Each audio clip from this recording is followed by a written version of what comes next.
Good morning, good afternoon, good evening, wherever you're joining us from. My name is Abhijit Bhaduri. I work in the field of talent management, and I am your podcast host today. With me today is Mr. Mayank Rautela, who is the CHRO for Apollo Hospitals. You can see Apollo Hospitals written nice and bright right behind Mayank. Mayank, welcome to the show. Thank you for joining us today. Mayank, love to know a little about Apollo Hospitals and tell me about the role. How large is the HR function? Thanks, Abhijit. Thanks for inviting me for your podcast. It's a pleasure. I would say it's an honor.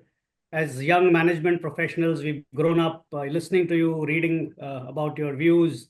You've been a thought leader, so it's a great pleasure to be here today. Apollo Hospitals is by we are the pioneers of modern healthcare in India. Started in 1983 by our legendary leader, Dr. Pratap C. Reddy, and then taken it forward by his daughters, and also now the third generation of entrepreneurs are in the business to run the hospitals. We are by far the largest also in the country. We have about 70 hospitals. Wow. We employ 50,000 employees, which includes close to 10,000 doctors. And when I say doctors, these are MBBS and above doctors. So out of the 10,000, probably about 7,000 will be postgraduate doctors. So right from a housekeeping attendant to a senior consultant is the span of the HR function. So it's very, very interesting, very engaging, because every day, I would say every hour is a new hour for us in this industry. We are growing fast, and we'll be adding 5 new hospitals in 12 months and another 2,000 beds, which would mean another 5,000 employees joining the Apollo family in the near future. That's an amazing description of the size and complexity of your role. I'm today going to focus on the Pink Book Initiative. I'm actually quite intrigued by the name. And tell me about what got you started on this. Was there a triggering incident? Was there a thought process? How did it evolve? Walk me through that journey. Hospital ecosystem, more 50% of our employees are women employees.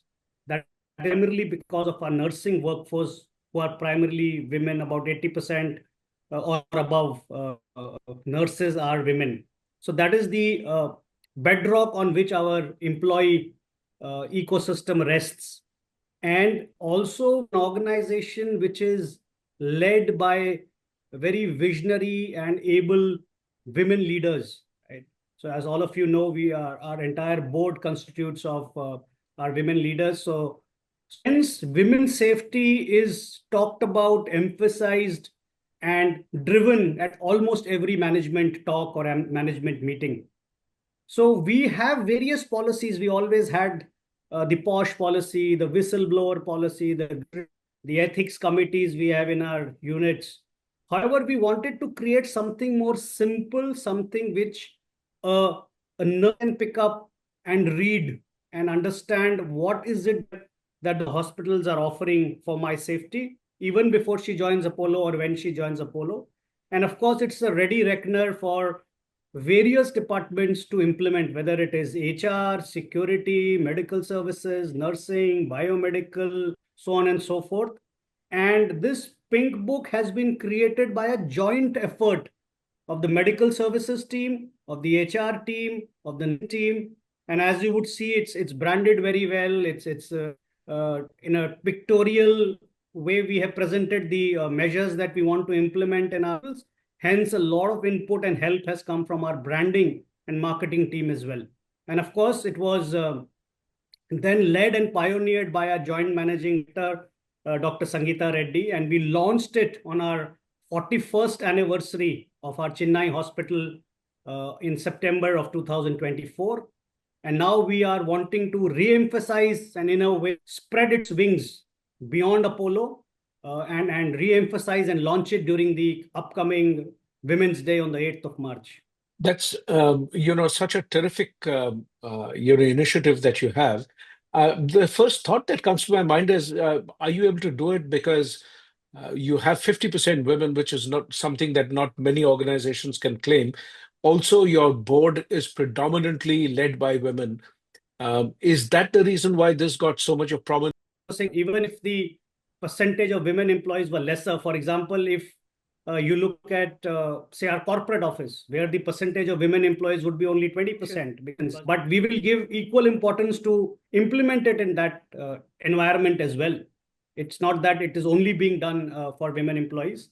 But yes, it is more important in a hospital setup because we are a 24/7 industry. Most employees are patient interfacing, so the safety network, not just within employees, but with the large network of patients who are visiting our hospitals, also very important. The thing that hospitals does for its employees, which most industries would not do, is that we provide hostels for our nurses. So beyond work, when they go back to their home is actually for most of them in the cities that we operate. So we have to also ensure that they are safe and secure beyond work. So almost for 24/7, as an organization, we are responsible for their safety and well-being. I was also struck by your zero tolerance towards harassment. And, how do you ensure that such a thing operates well? Because one of the important elements is the psychological safety that allows people to be whistleblowers. You talked about the policy, but how do you ensure that the climate and the culture actually enable this? Demonstrated to our employees that in case whenever there is a harassment case report against a women or anything to do with the safety of our women, I would say not just women, our POSH policy that we have revamped and relaunched last year is a gender neutral policy. So we would like to create that environment of safe for everyone. At a corporate HR level, we monitor these cases. We don't let them be decided at a unit level. So any case that is reported of harassment against a woman is reported to my office, or at least once a month. I fully review those cases with my compliance team, and we have to report it back to our senior leadership. These many cases were reported, these have been closed. Most of them, we take the most strict actions. Beyond just sexual harassment, like I said, we have ethics committee. And in today's world where social media, emails, WhatsApps are so prominent, we do get anonymous mails and anonymous complaints as well. We don't ignore them. We include them in our tracker, we investigate them, and then we take appropriate against those individuals if found guilty. Mayank, you have worked in multiple kinds of organizations. You worked in large conglomerates, and now you've spent the last couple of years in healthcare. What is different about human resources professionals' life in a healthcare organization? What makes it different? The first thing is that we are dealing with a spectrum of employees, which is, I don't think is there in any other industry. Like I said, right from a security guard who probably earns minimum wages as defined by law, to the senior most consultant who could be doing path-breaking work in robotics or abdominal. Two is that it's a very compliance-driven organization, right? There are NABH audits, there are JSI audits, there are NABL audits. So we are governed by various audits apart from the regular HR compliances that are non-negotiable in a listed entity like Apollo, like minimum wages, statutory. And I think the third is that how do you manage this power dynamics between very, very senior people and the junior most people? But our leadership is so unbiased, so focused. So our focus remains on our frontline warriors. And we've demonstrated that across more than 4 decades now in this industry. The work that the healthcare professionals do is obviously extremely stressful because it's literally a question of life and death. I mean, many industries talk about the term loosely and they say it's life and death question, but healthcare is where it really is life and death. What do you do about ensuring the mental health? How do you build for that among the employees? We do various initiatives. One is that we have a very robust L&D team. So we conduct regular sessions on emotional health, on mental well-being. Two is we tie up with external agencies. Like we have a regular sessions with the Brahma Kumari group coming in and talking about mental wellness, about how to keep peace with your own self, not get too hassled, not get too stressed. And third, of course, since we are a hospital, we have access to psychologists, psychiatrists. So God forbid if someone reaches that stage where you need a counselor to sit across the table and discuss a one-on-one, those resources are available for us in-house, and we do organize those sessions for our employees regular basis. On a completely different aspect, you also offer self-defense classes, for the women employees. What triggered this conversation? Link it to the genesis or the drive for the pink book. So we were doing great work for our women employees. Self-defense trainings were happening in some pockets of the organization, but we said it must happen in our entities, in all our hospitals. So what we do is, one, we tie up with the local police department for self-defense, for helpline services.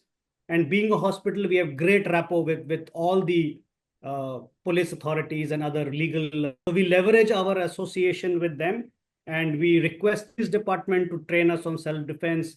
We also engage with a third-party martial art trainers who would come and train our women employees on self-defense. And is this a popular offering that employees look forward to, or is it something that people are still getting used to? How do you describe it? It's taken off really well. It's taken off really well, and especially when you get a notification that say a deputy commissioner, or a martial art expert is coming to train you. That creates the excitement.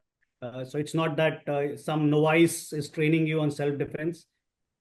One other question is, you've got a bunch of initiatives. Like I, of course, was most intrigued by the Pink Book initiative, also your mental health initiatives, your self-defense initiatives. It's a fairly comprehensive program.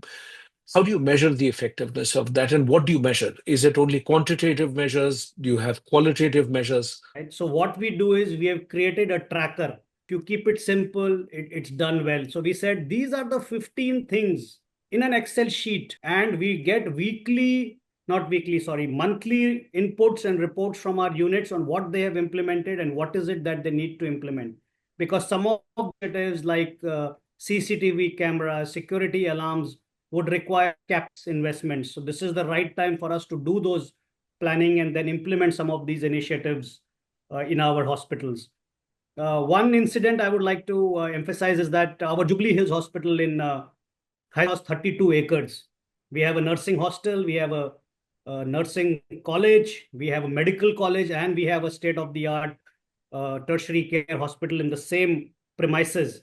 So what we did is, after we launched the Pink Book, we increased the number of lights in our hospital area. We increased the number of security guards. So we don't hesitate to invest in any form of when it comes to the safety of our employees. I think the best part of my job is to get that smile on the faces of 50,000 employees that work for Apollo. Thank you very much once again, Mayank. This was wonderful to hear from you about the way that you've thought of this initiative. It's a really creative approach, and appreciate your joining me. Thank you once again. Thank you very much, and namaste to everyone. Thank you.